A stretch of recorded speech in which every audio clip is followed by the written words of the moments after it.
जय श्री कृष्णा। हनुमान जी की कहानी सुनेंगे। आटे की स्त्री।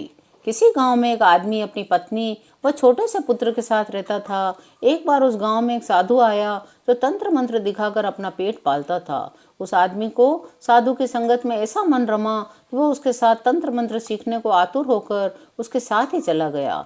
गांव में अब उसकी पत्नी व पुत्र अकेले रह गए। दोनों बड़ी मुसीबत से अपना समय काटने लगे। जब पुत्र कुछ बड़ा हुआ तो अपनी एक दो बकरियों को चराने जंगल जाने लगा। माँ उसे कुछ कलेवा बना कर देती, जिसे लेकर वह जंगल में जाता। वहाँ हनुमान जी का एक छोटा सा मंदिर था। लड़का उस मंदिर में बैठता, अपने भोजन को हनुमान जी के सामने रखता और कहता, आओ बजरंगबली, अपन दोनों कुछ खा लें। बजरंगबली उस लड़के से बड़ा प्रसन्न रहते। तब एक दिन उन्होंने उसकी कुछ न कुछ सहायता करने की सोची। उन्होंने एक बंदर का रूप धरा और वहाँ जंगल में गहरे गड्ढे में गिर पड़े। वहाँ से वे जोर जोर से कराहने लगे। लड़के ने किसी के कराहने की आवाज़ सुनी तो वह उसी दिशा में चलता गया। उसने खड्डे में पड़े बंदर को देखा, किसी तरह उसे बाहर निकाला। जब वह शाम को घर लौटने लगा तो बंदर भी बकरियों के साथ साथ घर आ गया। माँ ने पूछा, बंदर कहाँ से ले आया रे? तो उसने सारा हाल कह सुनाया। दूसरे दिन जब वह जंगल की ओर चला तो बंदर भी उसके साथ साथ चल पड़ा। रोज की तरह आज भी वह हनुमान मंदिर में बैठकर बजरंगबली को बुलाकर खाना खाने लगा और बंदर भी पास आ गया। लड़के ने कुछ खाना बंदर को भी दिया, खुद भी खाया। तब बंदर जंगल में जाकर कुछ फल तोड़ लाया। लड़के ने स्वादिष्ट फल खाए, कुछ माँ के लिए भी ले आया। इस तरह वह लड़का और वह बंदर पक्के मित्र बन गए। एक दिन बंदर ने मनुष्यवाणी में कहा, मित्र, मैं बोलने वाला बंदर हूँ, लेकिन ये बात तुम किसी को बताना मत, अपनी माँ को भी नहीं। लड़का हैरान रह गया, पर वे अब दोनों पक्के मित्र थे, सो उसने ये बात किसी को भी नहीं बताई। अब बंदर ताजे ताजे फल तोड़कर लाता। लड़का और माँ के खाने के बाद जो फल बचते उसे वो गांव के हाट पर जाकर बेच आता। इससे उसे कुछ आमदनी भी होने लगी। अब लड़के के दिन फिरने लगे। उसने सबके लिए कपड़े खरीदे, झोंपड़े को ठीक कराया, लेकिन गांव के व्यापारियों को ये बात बहुत अखरती।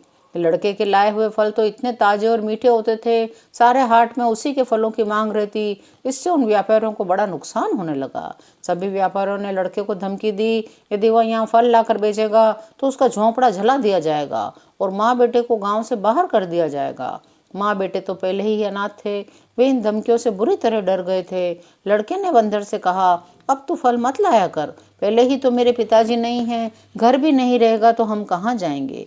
बंदर ने कहा, ठीक है, अब फल का व्यापार नहीं करेंगे। मैं एक दूर एक राक्षस को जानता हूँ, उसने वहाँ बहुत धन इकट्ठा कर रखा है, वह धन हम ले आते हैं। लड़के ने कहा, राक्षस के पास जाने में बहुत खतरा है। बंदर ने कहा, तुम चिंता न करो, मैं सब ठीक कर दूंगा। बंदर गुफा में राक्षस के पास गया। उसने उस राक्षस की बहुत तारीफ की। कहा, राक्षस महाराज, आप तो बड़े ज्ञानी महात्मा हैं, कितनी तपस्या करते हैं, आप तो बड़े ही महान हैं।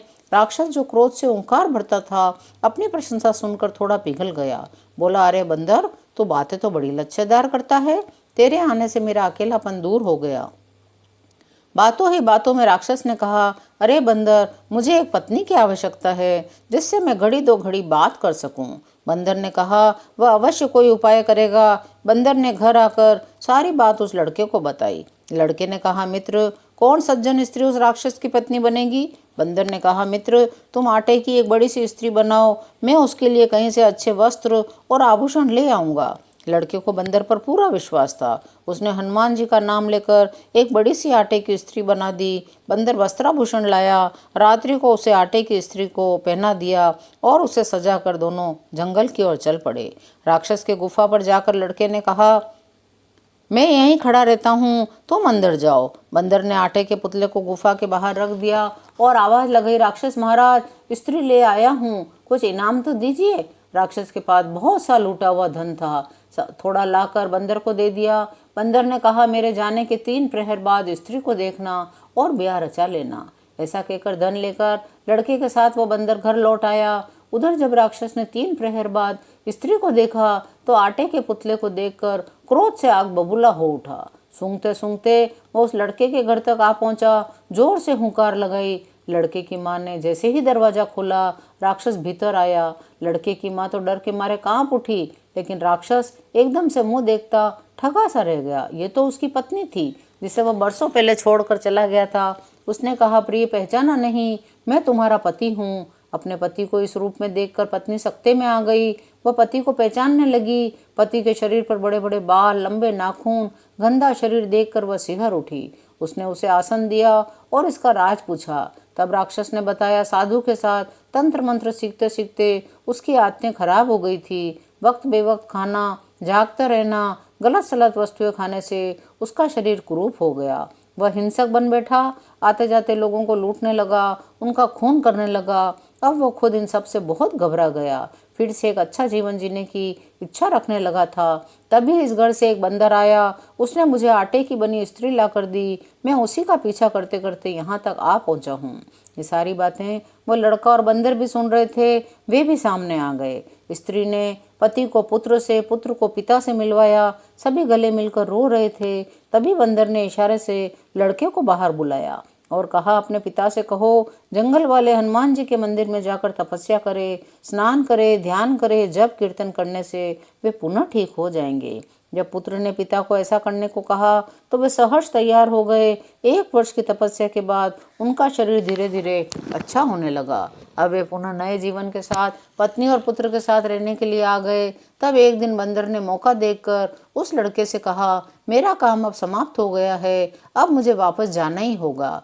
तुम मुझे हनुमान मंदिर तक पहुंचा दो। अगले दिन लड़के, उसकी माँ और पिता ने भारी मन से उसको विदा किया। बंदर वहां से ओझल हो गया। सब लोग हनुमान जी की महिमा का बखान करते हुए घर लौट आए। जय वीर हनुमान, जय श्री